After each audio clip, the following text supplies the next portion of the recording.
There's nothing wrong with looking someone in the eye, especially when you're telling the truth. But there are other moments. There are times when I don't want to. I choose this myself.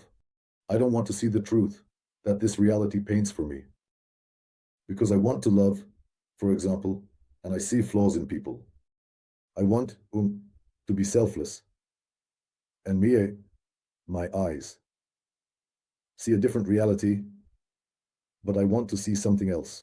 Like when I look at children or people who are in the process of developing, they are imperfect. I don't want to see their flaws.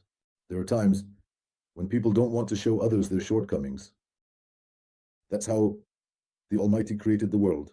If we look at it closely, there is concealment. The Almighty has hidden himself from us. He does not show us the whole truth that exists. If a person were shown the entire truth that exists, not just with eyes, let's say when we look eye to eye, we can see a person's sincerity. But sometimes we wouldn't want other people to know what we are thinking. And none of those around us, not everyone, would be happy about this, because the world we live in is imperfect. This is a world of correction, a world of concealment. And when we look at the true reality, if it were revealed to us, we would see a lot of negativity. That is, we would see ourselves as flawed, as unrefined individuals, and others as well. I am sure that most people in this world, except for subordinate people, would not want others to know what they think about others. Because there are different states. Sometimes you think well, and sometimes you think poorly, and you wouldn't want everyone to see and know about it. And the same goes for other people. They wouldn't want to. And if we were to reveal this entire reality as it is, we would see the thoughts of all people, and we would live in a hell of shame and negativity that we have plunged into. That is why the Almighty has hidden the inner world of a person from us, and even hidden us from ourselves. I am saying that this exercise is not something that should always be done. There are people with whom you can truly look each other in the eyes. These are close people whom we trust, with whom we have a personal, very close, intimate conversation. Look, there's a nuance here. There are things that we shouldn't correct. There are things that we must correct. This is a more complex issue because we know that we cannot correct the malkut of the first restriction, which is called the stony heart. Therefore, the Almighty has forbidden us. There are things we are not allowed to do. For example, eating pork, and so on. He has forbidden us many things, but prohibited something. And also in the internal work, there are points that we are not allowed to correct. Everyone who tried to correct this, they fell. Adam did it, Moses did it. Many who reached this point made mistakes there. Therefore, it is necessary to study this in detail in Kabbalah. But there is a place where we can correct and where we cannot. Where it is not allowed, we must simply block this place or ask the Creator to correct us there. This is not in our hands. We cannot do everything ourselves. That is, if it leads a person to severe depression, to a state where they cannot do anything spiritual, serve the Creator, it must be removed, not dealt with. But the stronger a person becomes spiritually, the more they will encounter this angel, known as the angel of death, who constantly disconnects them from the Creator, and they will begin to hate this within themselves. And that is why King David said in the Psalms, those who love the Almighty hate evil. That is, this moment is not just to see, and that's it. One must hate this within themselves, because this point disconnects us from the Creator. And one must also ask the Almighty to correct this point, because it will happen, but it will be at the end of the correction. We cannot correct this point with our own hands. We can only dislike it. This disconnects me from the Creator. I don't want to be like this. I don't want to be in this state. Thank you very much. I understand. I have a question. Where is the desire born? In Malkut or in Bina? Desire is Malkut. But when it rises to Bina, it receives sweetness, alak. What does this mean? I comprehend it. I don't just want, I understand what I want.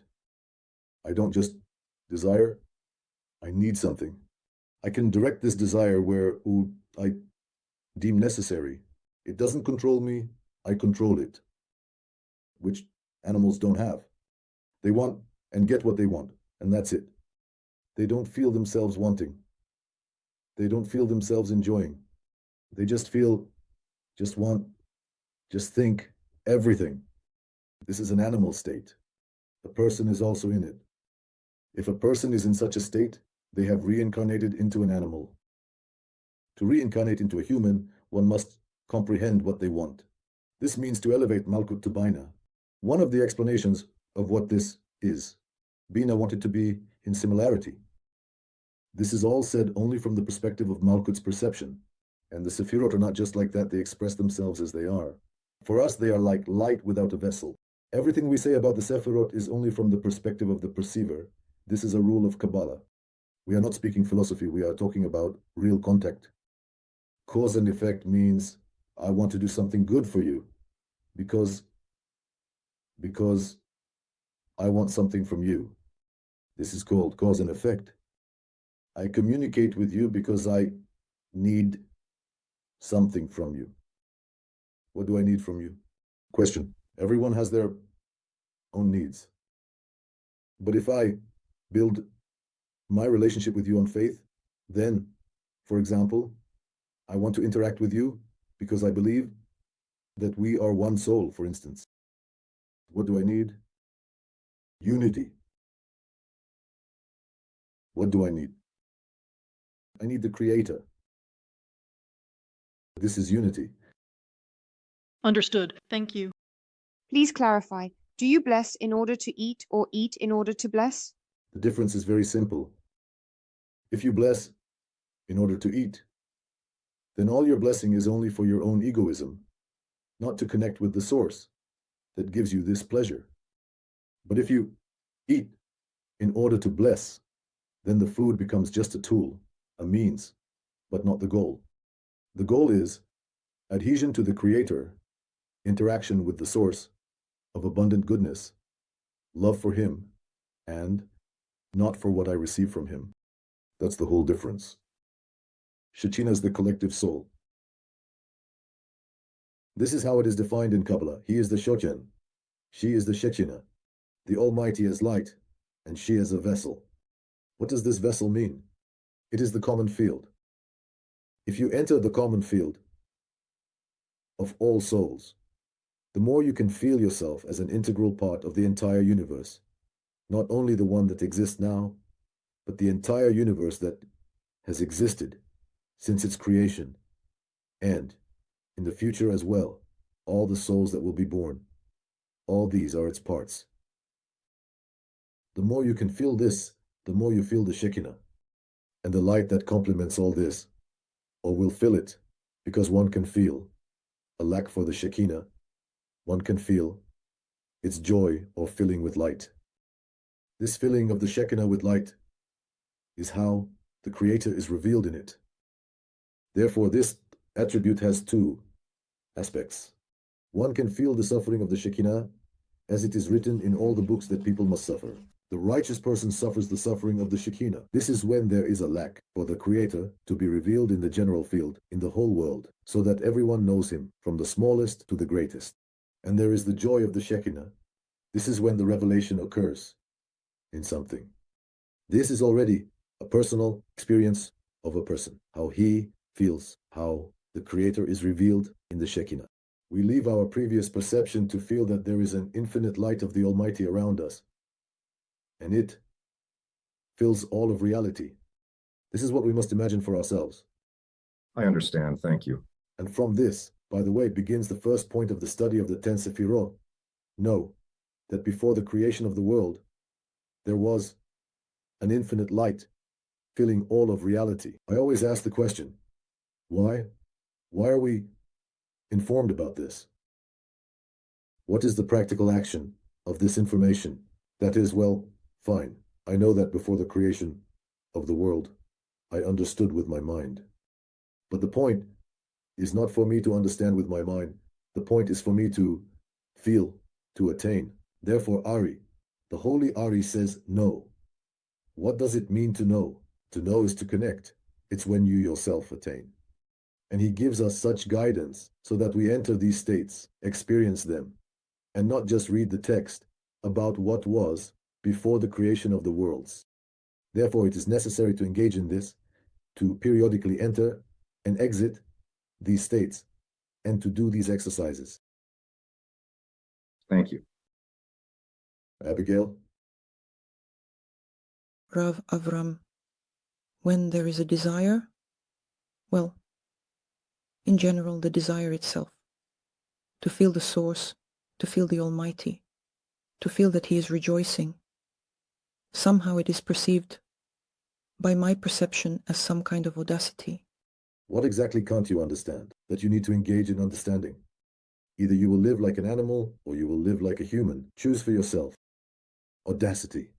And isn't it audacious to engage in material things when the Almighty wants contact with you? Isn't that audacity? Tell me, please. Maybe it's just a lack of faith that He wants contact. Lacking? Go in faith beyond understanding. If there is no faith, you must go in faith beyond understanding. No one will do it for you. You listen to what the wise have said and do as they have instructed. There is no other option, no other way. If we do what we feel, what we understand, we will remain where we feel and where we understand. We won't move anywhere. Impossible. It's impossible to enter a world we don't know without the path of faith beyond understanding. Impossible. There is no such thing, no such options. If, of course, someone wants to. Whoever wants to become a true seeker believes that they were born for this, that there is no other meaning to exist, will follow this path. There is no other way.